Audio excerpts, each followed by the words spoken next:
من فاطمه و اینجا چنل یوتیوب منه. خیلی خوش اومدید. سلام. امروز 10 مرداد 403 و ساعت 4 بعد از ظهر. هر موقع که ولاگای یوتیوب رو میدیدم دوست داشتم منم ولاگ بسازم. آخه عاشق ویدیو گرفتن، عکس گرفتن و از زندگی روزمرم ولاگ درست کردنم و گفتم که خب چرا شروع نکنم. حدود 1 ساله که شدیداً توی فکرشم و ولاگ درست کردن رو خیلی دوست دارم. بعد از کلانجار رفتم با خودم و کمالگراییم گفتم بالاخره شروع کنم. میدونم این اولین ویدیوم اونجوری که اصلا توی نظر من نخواهد بود، ولی خب من دیگه تصمیم خودم گرفتم و ویدیومو آپلود میکنم.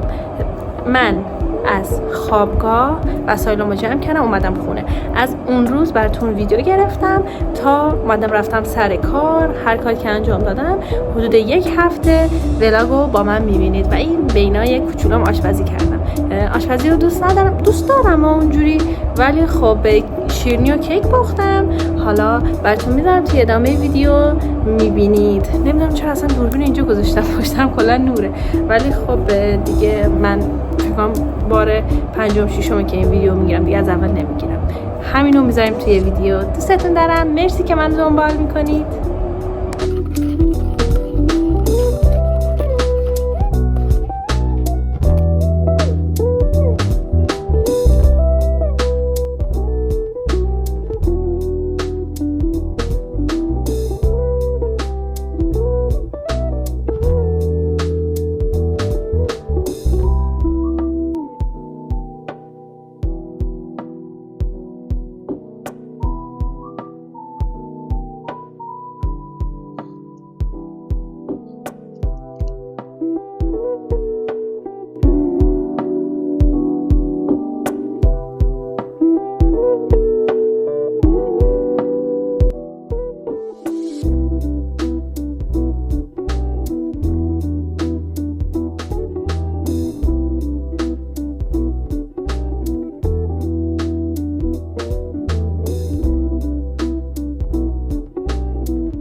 اینجا با فائزه رفته بودیم سر کار و توی خیابون یه چیز جذابی رو دیدم. گفتم به شما نشون بدم.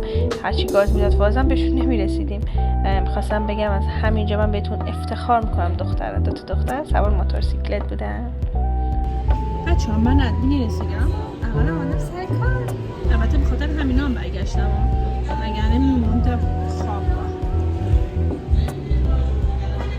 دوستان ببینید فروشگاه بهتون نشون بدم.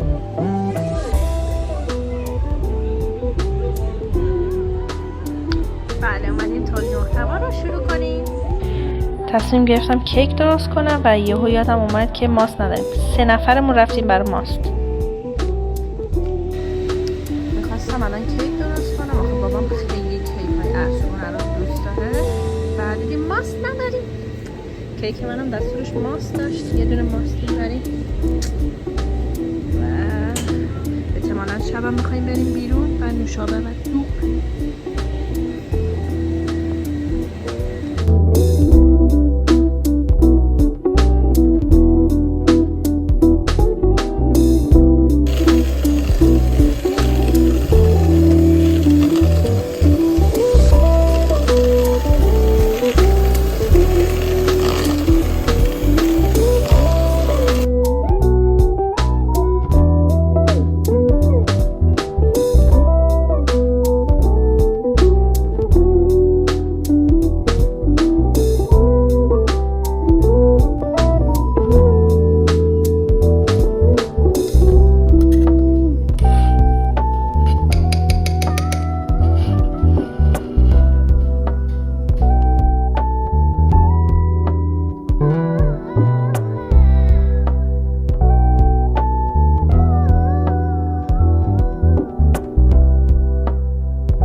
میکنم روز 4 و 5 ولاگه. من دارم میرم سر کار جدیدم. این جدیده، یعنی بعد از اینکه از دانشگاه برگشتم رفتم اینجا سر کار و امروز صبح باید میرفتم چون از تعطیلن دیگه، امروز پنجشنبه است و خلاصه با راه دارم میرم. گرم اینجا، فکر کنم حدودا دما 38 درجه اینجاست، ولی خب دیگه ترجیح دارم با راه برم چون نزدیکه.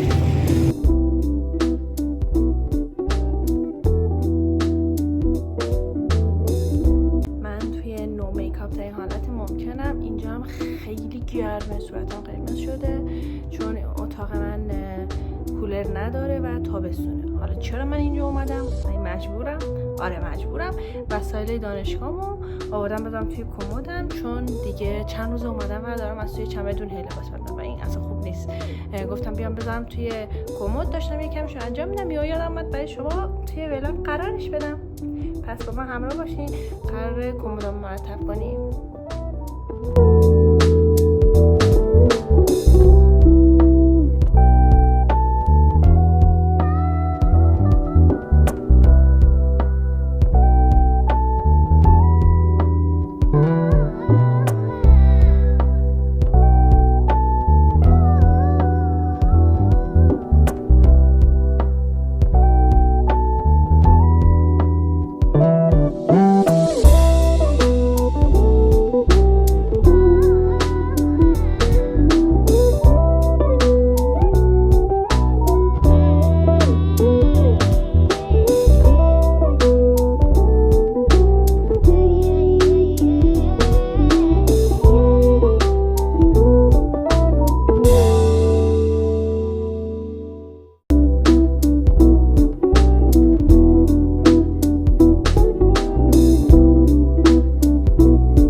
شد نتیجه تلاش های من توی گرما.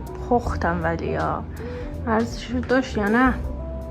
توی کتابایی که جدید خریدمم تولستوی مول بنفشه و کتاب آرامش آرنده باتن. هنوز این دوتا رو نخوندم و اینو قرض گرفتم از یک دوست. نمیدونم چرا این کار کردم، ولی خب کاش تو این تابستون بتونم این ست کتاب جدیدم رو تمامش کنم. با اینکه هوا انقدر ابری و خوبه ها، ولی من چرا داخل گرمه. اگر که موافق باشی من دیگه باهاتون خداحافظی کنم توی این ولاگ. توی ولاگ بعدی میبینمتون. امروز عصر پنجشنبه است. اگر دوست داشتید و دلتون خواست که من باز هم براتون ولاگ بسازم و بذارم بگین حتما و کانال منو سابسکرایب کنید و زنگوله رو روشن کنید که هر وقت ویدیو گذاشتم ببینید. دوستتون دارم. خداحافظ.